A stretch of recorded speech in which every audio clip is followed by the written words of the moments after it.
നമസ്കാരം. ഇന്ന് ജൂലൈ 10 ബുധനാഴ്ച. കേരളത്തിലെ പ്രധാനപ്പെട്ട പത്രങ്ങൾ എന്തൊക്കെയാണ് എന്ന് ജനങ്ങളോട് സംവദിക്കുന്നതെന്ന് നോക്കാം. ഒപ്പം മത്സര പരീക്ഷകൾക്ക് തയ്യാറെടുക്കുന്ന വിദ്യാർത്ഥികളുടെ ശ്രദ്ധയ്ക്ക് ഏറ്റവും പ്രധാനപ്പെട്ട ചില കാര്യങ്ങളും നിങ്ങളുമായി പങ്കുവയ്ക്കാം. ആദ്യം മലയാള മനോരമ ഇന്ന് വളരെ പ്രാധാന്യത്തോടുകൂടി കൊടുത്തിട്ടുള്ളത് യുക്രൈൻ യുദ്ധം, റഷ്യയോട് മോദി, അരുത് എന്ന തലക്കെട്ടോടുകൂടി മോസ്കോയിലെ order of saint Andrews the apostle ബഹുമതി സ്വീകരിച്ച ശേഷം പ്രധാനമന്ത്രി നരേന്ദ്രമോദി റഷ്യൻ പ്രസിഡന്റ് വ്ളാഡിമിർ പുടിനോട് യുക്രൈനിലെ യുദ്ധം അവസാനിപ്പിക്കണം, അത് മതി, നിർത്തലാക്കണമെന്ന് ആവശ്യപ്പെട്ടതുമായി ബന്ധപ്പെട്ടുള്ള ഒരു വാർത്തയാണ്.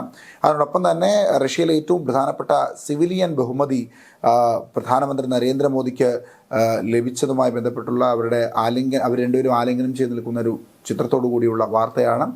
രണ്ടാമതായി മലയാള മനോരമയിൽ പ്രാധാന്യത്തോട് കൊടുത്തിട്ടുള്ളത് കല്ലായിപ്പുഴ കരയുന്നു എന്ന തലക്കെട്ടോടുകൂടി കേരളത്തിലെ ഏറ്റവും മലിനമായ നദിയായി കല്ലായിപ്പുഴ മാറിയിരിക്കുന്നു എന്നുള്ള കേന്ദ്ര മലിനീകരണ ബോർഡിൻ്റെ റിപ്പോർട്ടുമായി ബന്ധപ്പെട്ടുകൊണ്ടുള്ള ഒരു വാർത്തയാണ്. അത് രണ്ടാം സ്ഥാനത്ത് തിരുവനന്തപുരത്തെ കരമനയാറാണ്, മൂന്നാം സ്ഥാനത്ത് പത്തനംതിട്ടയിലെ മണിമലയാറാണ്, മൂന്നാം സ്ഥാനത്ത് കൊല്ലം കല്ലടയാണ്, എറണാകുളം കടമ്പ്രയാർ നാലാം സ്ഥാനത്ത്. അങ്ങനെ കണക്കുകളൊക്കെ വെച്ചുകൊണ്ട് കേരളത്തിലെ ഏറ്റവും മലിനമായ നദികളെ പറ്റിയുള്ള കണക്കുകൾ കേന്ദ്ര മലിനീകരണ ബോർഡിൻ്റെ റിപ്പോർട്ട് പ്രകാരമുള്ള കണക്കുകളൊക്കെ പറയുന്ന ഒരു പ്രധാനപ്പെട്ട വാർത്ത അതിനോടൊപ്പം തന്നെയുണ്ട്.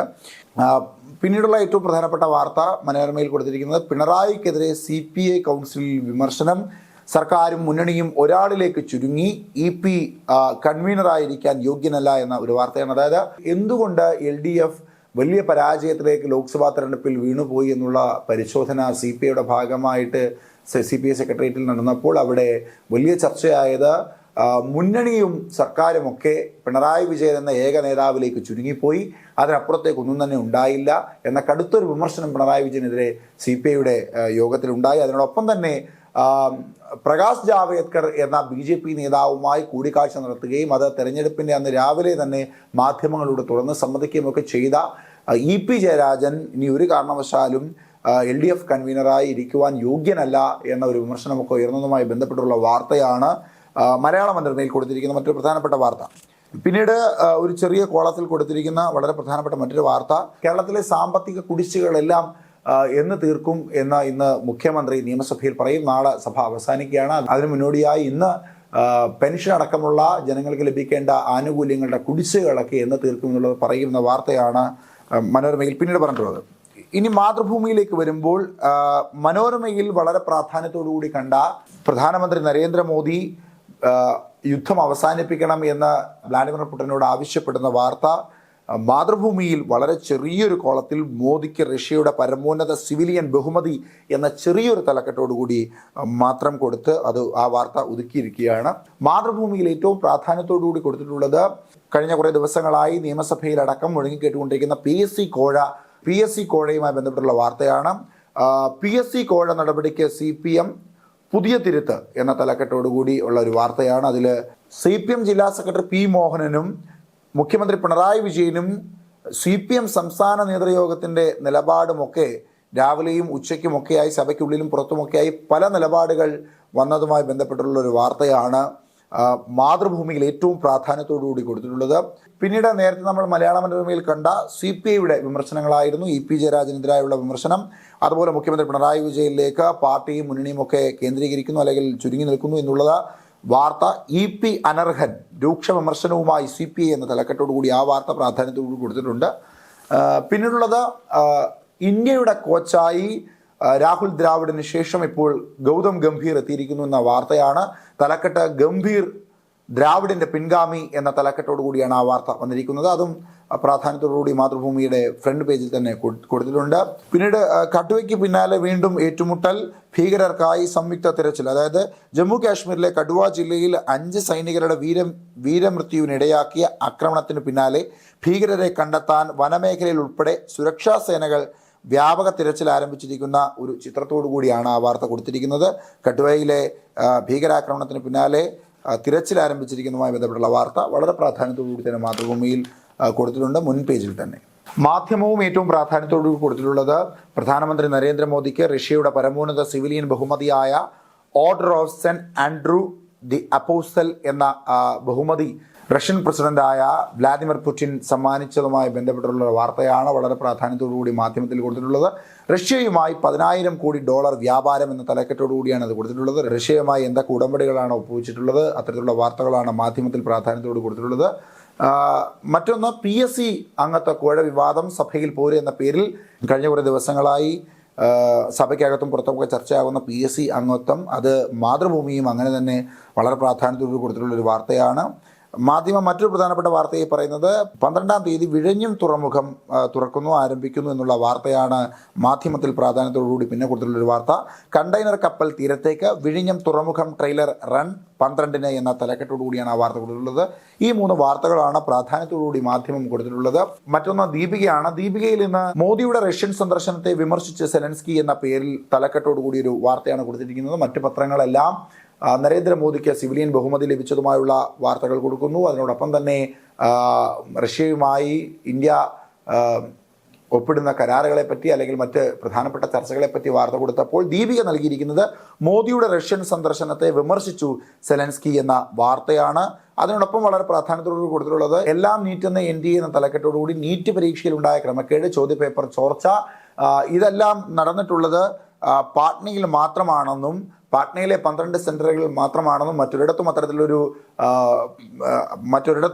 അത്തരത്തിൽ നീറ്റ് UG ചോദ്യപേപ്പർ ചോർന്നിട്ടില്ല എന്നും നാഷണൽ ടെസ്റ്റിംഗ് ഏജൻസിയായ NDA സുപ്രീം കോടതിയെ അറിയിക്കുമെന്നുള്ള വാർത്തയാണ് ദീപികയിൽ പ്രാധാന്യത്തോട് കൊടുത്തിട്ടുള്ളത്.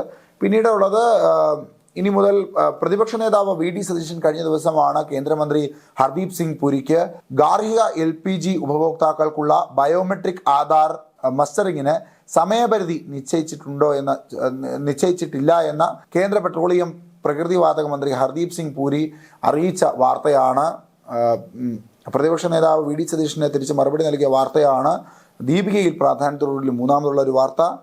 അതിനോടൊപ്പം വലിയ ഫ്രണ്ട് പേജിൽ തന്നെ കൊടുത്തിട്ടുള്ള മറ്റൊരു പ്രധാനപ്പെട്ടത് CPIയുടെ വലിയ വിമർശനം. നേരത്തെ നമ്മൾ മറ്റു പത്രങ്ങളെല്ലാം CPIയുടെ വിമർശനങ്ങളിൽ ഏറ്റവും പ്രാധാന്യത്തോടുകൂടി പറഞ്ഞിട്ടുള്ളത് EP ജയരാജൻ LDF കൺവീനർ സ്ഥാനത്ത് തുടരുവാൻ യോഗ്യനല്ല എന്നുള്ളതും, ഒപ്പം തന്നെ മുഖ്യമന്ത്രി പിണറായി വിജയനിലേക്ക് മുന്നണിയും സർക്കാരും ഒക്കെ ചുരുങ്ങിയത് വലിയ തിരിച്ചടിയായുള്ള വാർത്തകളാണ്. എങ്കിൽ ദീപികയിൽ CPIയുടെ സംസ്ഥാന കൗൺസിലിൽ നവകേരള സദസ്സ് വൻ പരാജയമായി എന്നുള്ളൊരു വിമർശനം ഉയർന്നു എന്ന വാർത്തയാണ് നവകേരള സദസ്സ് വൻ പരാജയം എന്ന് CPI എന്ന തലക്കെട്ടോടുകൂടി കൊടുത്തിട്ടുള്ളത്.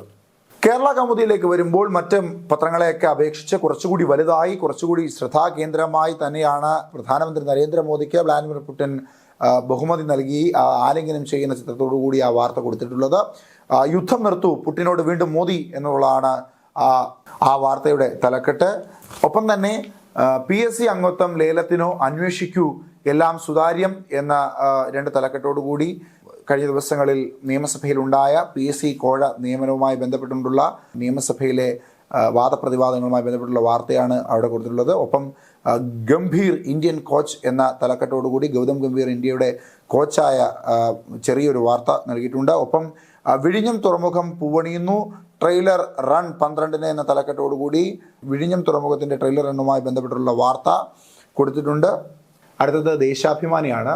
മറ്റു പത്രങ്ങളിലെല്ലാം വളരെ പ്രാധാന്യത്തോടുകൂടി കൊടുത്ത പ്രധാനമന്ത്രി നരേന്ദ്രമോദിക്ക് സിവിലിയൻ ബഹുമതി കിട്ടിയ വാർത്ത ദേശാഭിമാനിയിൽ ഏറ്റവും താഴെ ചെറിയ കോളത്തിൽ ഉഭയകക്ഷി വ്യാപാരം 8.35 ലക്ഷം കോടിയാക്കും എന്ന തലക്കെട്ടോടുകൂടി അത് വളരെ ചെറിയൊരു വാർത്തയായി മാത്രമാണ് ദേശാഭിമാനിയിൽ കൊടുത്തിട്ടുള്ളത്. എന്നാൽ ദേശാഭിമാനിയിൽ വളരെ പ്രാധാന്യത്തോടുകൂടി കൊടുത്തിട്ടുള്ള വാർത്ത ചരിത്രത്തിൽ നങ്കൂരമിടാൻ സാൻ ഫെർണാണ്ടോ എന്ന വാർത്തയാണ്. അതായത് വിഴിഞ്ഞം തുറമുഖത്തേക്ക് ഇന്ന് ആദ്യ കപ്പൽ എത്തുന്നു എന്ന ആ വാർത്തയാണ് കൊടുത്തിട്ടുള്ളത്. അന്താരാഷ്ട്ര തുറമുഖത്ത് ഇന്ന് രാത്രിയോടെ ആദ്യ ചരക്ക് കപ്പൽ നങ്കൂരമിടും. ലോകത്തിലെ 2ാമത്തെ വലിയ കപ്പൽ കമ്പനിയായ മെൻസ്കിൻ്റെ മദർഷിപ്പായ സാൻ ഫെർണാണ്ടോയാണ് ചരിത്രം കുറിച്ച് വിഴിഞ്ഞത്തേക്ക് നങ്കൂരമിടാനെത്തുന്നത് എന്ന വാർത്തയാണ് ദേശാഭിമാനിയിൽ കൊടുത്തിട്ടുള്ളത്. അത് കഴിഞ്ഞാൽ വലിയ പ്രാധാന്യത്തോടുകൂടി കൊടുത്തിട്ടുള്ളത് മറ്റെല്ലായിടത്തും ഇടതുപക്ഷത്തിനെതിരായി PSC അഴിമതി ആരോപണവുമായി ബന്ധപ്പെട്ടുള്ള വാർത്തകൾ കൊടുത്തിട്ടുണ്ട്. എങ്കിൽ ദേശാഭിമാനിയിൽ PSCയെ അപകീർത്തിപ്പെടുത്തരുത്, അന്വേഷണത്തിന് സന്നദ്ധം എന്ന തലക്കെട്ടോടുകൂടി മുഖ്യമന്ത്രി പിണറായി വിജയൻ സഭയിൽ ഉന്നയിച്ച ചില വാദങ്ങൾ ഒക്കെ നിരത്തിക്കൊണ്ട് അദ്ദേഹത്തിൻ്റെ വാക്കുകൾ വെച്ചുകൊണ്ടുള്ളൊരു വാർത്തയാണ്. ഇതേവരെയുള്ള PSC അംഗങ്ങളെക്കുറിച്ചോ അവരുടെ നിയമനത്തെക്കുറിച്ചോ ഒരാക്ഷേപവും ഉയർന്നിട്ടില്ല. വഴിവിട്ട നടപടികൾ അംഗീകരിക്കുകയോ വകവെച്ച് കൊടുക്കുകയോ ചെയ്യില്ല എന്ന അദ്ദേഹത്തിൻ്റെ കൃത്യമായ മറുപടി പറഞ്ഞുകൊണ്ടാണ് ദേശാഭിമാനി PSC കോഴയുമായി ബന്ധപ്പെട്ടുള്ള വാർത്ത കൊടുത്തിരിക്കുന്നത്. അതിനോടൊപ്പം കോളറ പ്രതിരോധം ശക്തമാക്കി കേരളം, അതായത് കേരളത്തിൽ ഇപ്പോൾ കേരളത്തിൽ കോളറ കാര്യമായ രീതിയിൽ പരക്കുന്നു. അതിനെതിരെ ശക്തമായ രീതിയിൽ പ്രതിരോധം ആരോഗ്യവകുപ്പിൻ്റെ ഭാഗത്തുനിന്ന് ഉണ്ടാകുന്ന തരത്തിലേക്കുള്ളൊരു വാർത്തയാണ് കോളറ പ്രതിരോധം ശക്തമാക്കി കേരളം എന്നുള്ള തലക്കെട്ടോടുകൂടി കൊടുത്തിട്ടുള്ളത്. മറ്റൊരു പ്രധാനപ്പെട്ട വാർത്തയായി ഉള്ളിട്ടുള്ളത് ഭോലെ ഭാവയുമായി ബന്ധപ്പെട്ടുള്ള വലിയ ദുരന്തവുമായി ബന്ധപ്പെട്ടുള്ള വാർത്തയാണ്. UP-യിലെ ഹാദ്രസിൽ ആത്മീയ പ്രഭാഷണത്തിനെതിരെ തിക്കിലും തിരക്കിലും പെട്ട് 123 പേർ കൊല്ലപ്പെട്ട സംഭവവുമായി ബന്ധപ്പെട്ടുകൊണ്ട് ഭോലെ ഭാവയുമായി ബന്ധപ്പെട്ടുള്ള വാർത്തയാണ്. ആൾ ദൈവത്തെ ഒഴിവാക്കിയ അന്വേഷണ റിപ്പോർട്ട് എന്ന അതിലെ ചില ക്രമക്കേടുകളുമായി ബന്ധപ്പെട്ടുകൊണ്ടുള്ള അന്വേഷണ റിപ്പോർട്ടിലെ ക്രമക്കേടുകളുമായി ബന്ധപ്പെട്ടുള്ള വാർത്തയാണ് ദേശാഭിമാനിയിൽ ആദ്യം കൊടുത്തിട്ടുള്ളത്. അതിനോടൊപ്പം മറ്റൊരു പ്രധാനപ്പെട്ട വാർത്തയെ കൊടുത്തിട്ടുള്ളത് മധ്യപ്രദേശിൽ കോൺഗ്രസ് MLA BJP മന്ത്രിയാകുന്നു എന്ന വാർത്തയാണ്. കോൺഗ്രസ് MLA ആയ റാം നിവാസ് റാവത്താണ് BJP മന്ത്രിയായി പോകുന്നത്. BJPയോടുള്ള അടുപ്പം പ്രകടിപ്പിക്കുന്ന സമയത്തും അദ്ദേഹം സഭയിൽ MLA ആയിരുന്നു. അദ്ദേഹത്തെ MLA സ്ഥാനത്ത് നിന്ന് മാറ്റണം, അയോഗ്യനാക്കണമെന്ന് ആവശ്യപ്പെട്ടുകൊണ്ട് സ്പീക്കർക്ക് കത്ത് നൽകിയെങ്കിലും അതിൽ യാതൊരു മറുപടിയും സ്പീക്കറുടെ ഭാഗത്തുനിന്ന് ഉണ്ടായിട്ടില്ല എന്നുള്ളതാണ് കോൺഗ്രസിൻ്റെ വാദം. ആ വാർത്തയാണ് ദേശാഭിമാനിയിൽ കൊടുത്തിട്ടുള്ള മറ്റൊരു പ്രധാനപ്പെട്ട വാർത്ത. അടുത്തത് ജന്മഭൂമിയാണ്. ജന്മഭൂമിയിൽ ഏറ്റവും പ്രാധാന്യത്തോടുകൂടി കൊടുത്തിട്ടുള്ള വാർത്ത അത് പ്രധാനമായും 3 വാർത്തകളാണ്. ഒന്ന്, റഷ്യയുടെ പരമോന്നത സിവിൽ ബഹുമതിയായ the order of saint Andrew പ്രധാനമന്ത്രി നരേന്ദ്രമോദിക്ക് റഷ്യൻ പ്രസിഡന്റ് വ്ളാദിമിർ പുടിൻ സമ്മാനിക്കുന്ന വാർത്തയാണ്. മറ്റൊരു പ്രധാനപ്പെട്ട വാർത്തയായിട്ടുള്ളത് സൈനികരുടെ വീരമൃത്യു പാഴാകില്ല, തിരിച്ചടിക്കും കേന്ദ്രം എന്ന വാർത്തയാണ്. അതായത് കത്വയിലെ ഭീകരരോട് ഏറ്റുമുട്ടി വീരമൃത്യു വരിച്ച സൈനികരുടെ ഭൗതിക ശരീരം ഡെറാഡൂണിലെ ജോളി ഗ്രാൻഡ് വിമാനത്താവളത്തിൽ എത്തിച്ചപ്പോൾ ഉത്തരാഖണ്ഡ് മുഖ്യമന്ത്രിയായ പുഷ്കർ സിംഗ് ധാമിയും മുതിർന്ന സൈനിക ഉദ്യോഗസ്ഥരും അന്തിമോപചാരം അർപ്പിക്കുന്ന ഒരു ചിത്രം. അതിനോടൊപ്പം ജമ്മു കാശ്മീരിലെ കത്വയിൽ ഭീകരരുടെ ആക്രമണത്തിന് ശക്തമായ തിരിച്ചടിക്കുമെന്ന കേന്ദ്രത്തിൻ്റെ ഉറപ്പുമായി ബന്ധപ്പെട്ടുള്ള വാർത്തയാണ് ജന്മഭൂമിയിൽ നൽകിയിട്ടുള്ളത്. അതിനോടൊപ്പം തന്നെ നൽകിയിരിക്കുന്ന മറ്റൊരു പ്രധാനപ്പെട്ട വാർത്ത വിജയം ബലിദാനികൾക്ക് സമർപ്പിച്ചു, തെരഞ്ഞെടുപ്പിന് കാഹളം മുഴക്കി BJP വിശാല നേതൃയോഗം എന്ന വാർത്തയാണ്. തിരുവനന്തപുരത്തെ ഗിരിദീപം കൺവെൻഷൻ സെന്ററിൽ ചേർന്ന BJP വിശാല നേതൃയോഗത്തിന്റെ സമാപന സമ്മേളന വേദിയിൽ പാർട്ടി ദേശീയ അധ്യക്ഷനായ JP നദ്ദയെ ഹാരമണിയിക്കുന്ന ചിത്രമാണ് നൽകിയിട്ടുള്ളത്. ഒപ്പം പത്മജ വേണുഗോപാലും കുമ്മനം രാജശേഖരനും അനിൽ ആന്റണിയും V മുരളീധരനും K സുരേന്ദ്രൻ അടക്കമുള്ള സംസ്ഥാനത്തെ പ്രധാനപ്പെട്ട BJP നേതാക്കന്മാരുടെ എല്ലാം ചിത്രത്തോടു കൂടിയുള്ള വാർത്ത. BJPയുടെ വരും തെരഞ്ഞെടുപ്പുകളിലെ തീരുമാനങ്ങൾ, ഒപ്പം തന്നെ കേരളത്തിൽ BJP ലോക്സഭാ തെരഞ്ഞെടുപ്പിൽ വലിയ മുന്നേറ്റമുണ്ടാക്കി എന്നതുമായി ബന്ധപ്പെട്ടുള്ള വാർത്തയാണ്. ഒപ്പം ഗൗതം ഗംഭീർ മുഖ്യ പരിശീലകനാകുന്നു. അവിടെ ഇന്ത്യ എന്നതിന് പകരം ക്രിക്കറ്റ് താരവും മുൻ ലോക്സഭാ അംഗവുമായ ഗൗതം ഗംഭീറിനെ ഭാരത ക്രിക്കറ്റ് ടീമിൻ്റെ മുഖ്യ പരിശീലകനായി നിയമിച്ചു എന്ന വാർത്തയാണ്. ഗൗതം ഗംഭീർ മുഖ്യ പരിശീലകൻ എന്ന തലക്കെട്ടോടുകൂടി കൊടുത്തിട്ടുള്ള മറ്റൊരു പ്രധാനപ്പെട്ട വാർത്ത. ഇങ്ങനെയാണ് ഇന്ന് കേരളത്തിലെ പ്രധാനപ്പെട്ട ചില പത്രങ്ങളിലെ തലക്കെട്ടുകൾ, അതിലെ രാഷ്ട്രീയങ്ങൾ. ആ തലക്കെട്ടിൻ്റെ പ്രാധാന്യം ആ പത്രങ്ങളുടെ രാഷ്ട്രീയത്തിനനുസരിച്ച് വ്യത്യസ്തമാണ് എന്നുള്ളതാണ് ഏറ്റവും ശ്രദ്ധേയമായത്. അതായത് ഇന്നത്തെ പത്രങ്ങളിൽ ഏറ്റവും പ്രാധാന്യത്തോടുകൂടി വന്നിട്ടുള്ളത് പ്രധാനമന്ത്രി നരേന്ദ്രമോദിക്ക് സിവിലിയൻ ബഹുമതി കിട്ടിയത്, PSC അഴിമതി ആരോപണം, ഒപ്പം CPIയുടെ കൗൺസിൽ യോഗത്തിൽ മുഖ്യമന്ത്രി പിണറായി വിജയനെതിരെയും അതുപോലെ EP ജയരാജനെതിരെയും ഒക്കെ ഉയർന്നിട്ടുള്ള ആരോപണങ്ങൾ. ഒപ്പം സ്പോർട്സിലേക്ക് വരുമ്പോൾ സ്പോർട്സിൽ ഗൗതം ഗംഭീർ രാഹുൽ ദ്രാവിഡിന് ശേഷം ഇന്ത്യയുടെ കോച്ചാകുന്നു എന്ന പ്രധാന വാർത്ത. അങ്ങനെ പത്രങ്ങൾ പലതുണ്ട്, വാർത്തകൾ പലതുണ്ട്, പ്രാധാന്യങ്ങൾ പല വാർത്തകൾക്കും വെവ്വേറെയാണ്.